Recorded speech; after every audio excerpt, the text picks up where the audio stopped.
म्हणून आणि हो हे बघा आम्ही ना नवीन फुलझाडं पण आणलीत.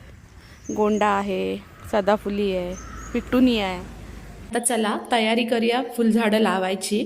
तर इथे आपण शेणखत गांडूळ खत मिक्स केलं आहे जमिनीमध्ये आणि आपण लावणार आहोत फुलझाड. हे बघा थोडीशी पिटोनियाची झाडं लावून झालेली आहेत ही बघा फ्रेंड्स.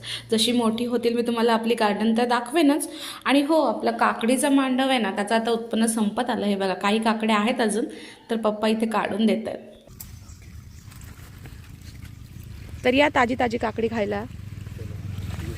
अजून खूप साऱ्या काकड्या मिळालेल्या आहेत आणि ह्या शेवटच्या काकड्या आहेत आपल्या झाडावरच्या. त्याचा आकार चेंज व्हायला लागला. नंतर मी आले होते मार्केटमध्ये कारण घ्यायची होती गॅसची नवीन शेगडी. तेच मी इथे बघत होते तर म्हटलं तुम्हाला पण दाखवते.